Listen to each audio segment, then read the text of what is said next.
Баршаңызға қайырлы күн. Сіздермен Ақнұр. Бүгін сіздерге отбасылық тамақ, кешкі астың ең тойымды түрін көрсететін боламын. Сондықтан менімен бірге болыңыздар. Бұл тамақты нан салма деп те атайды, ал біздерде қайыс деп атайды. Сондықтан видеом қызық болса, соңына дейін қараңыздар. Бірінші біздерге ет және де осындай көкөністер керек болады. Бәрін алдын ала осылай тазалап жуып аламыз. Менің етім тұздалған. Енді осыны қазір ұсақтап тураймын. Көріп тұрғандарыңыздай турап алдым. Енді осыны қызып тұрған майымызды қуырамыз. Майымызды алдын ала қыздырып алыңыздар. Және де бір ожау май құямын, немесе 1,5 ожау май құямын. Сосын жақсылап етімізді араластырып тұрып қуырамыз, қызарғанша қуырамыз. Түсінбеген жерлерін төмендегі комментарияға жазып қалдырыңыздар, мен міндетті түрде жауап беремін. Етіміз қуырылам дегенше біздер пиязымызды турап аламыз, бөлшектерге бөліп. Бұл тамақты әркім әрқалай жасайды, сондықтан менің осы рецептім бойынша жасап көріңіздер, міндетті түрде сіздің отбасыңызға ұнайды. Ал сіздерде бұл тамақты қалай атайсыздар, комментарияға жазып қалдырыңыздар. Бұл нан салма дейін кейбір елдерде.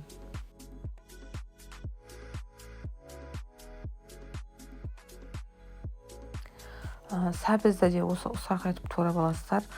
Сәбізді әркім қалауынша қосса да не қоспаса да болады. Мен әдемі дәм беру үшін осы сәбізді қосамын.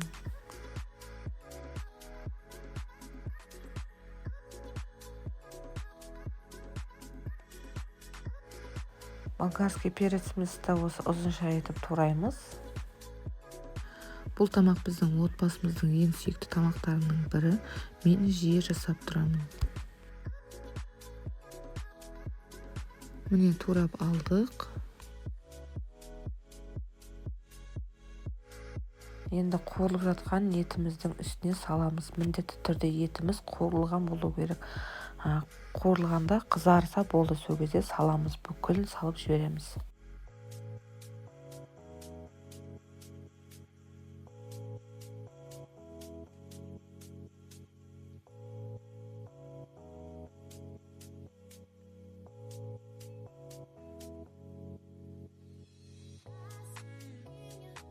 Ал сіздердің еттеріңіз тұздалмаған болса, осы кезде еті жаңағы тұз салсаңыздар болады. Ал менің етім тұздалғаннан кейін мен тұз салмаймын. Және де осы кезде үстінен қызанақ немесе томат салсаңыздар болады.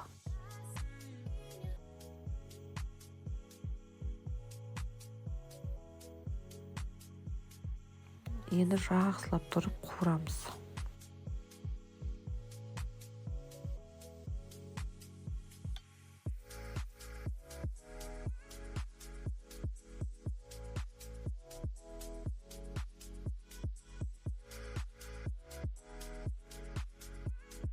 Міне қыздар, көріп тұрғандарыңыздай пиязымызды, сәбізімізде қуырылды, қызарып әдемі болып. Енді осының үстіне бүкілі бататындай етіп су құямыз. Енді 45 минуттай етіп қайнатамыз.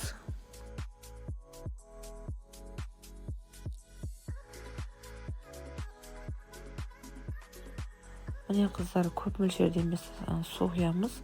Ең бастысы ішіне бүкілі батып тұрса болды. Енді мен мына жерде картошкамды осылай етіп турап алдым.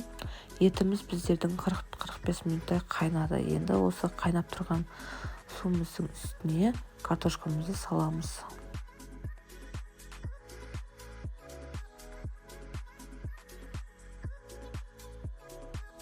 Енді суымыз аздау болса, тағы да үстіне азғантай су құямыз. Картошкамыз бататындай етіп, енді картошкамыз піскенше қайнатамыз. Картошкамыз піскеннен кейін үстіндегі осы сорпасына тиіспей, тек майын ғана қалғып аламыз.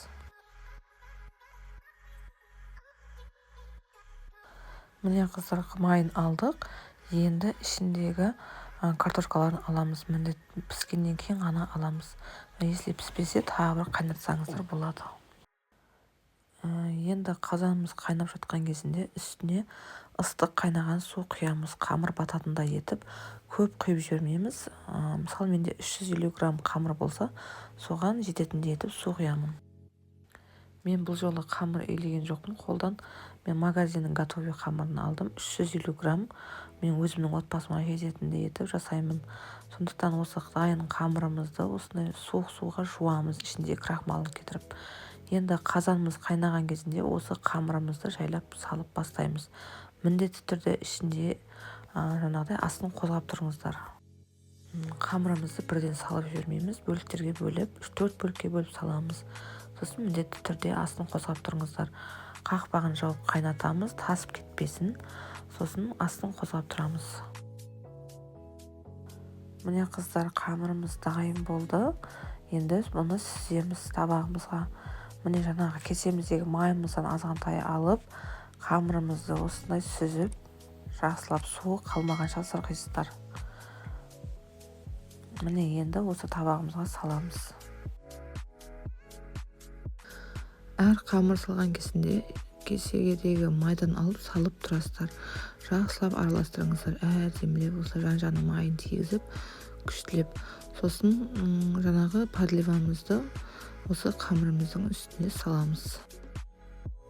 Сіздер де дәл осы рецепт бойынша жасап көріңіздер, отбасыларыңызға міндетті түрде ұнайды. Және де менің каналыма міндетті түрде тіркеліп кетіңіздер. Алдағы уақытта керемет рецепттермен бөлісемін. Сау саламат болыңыздар.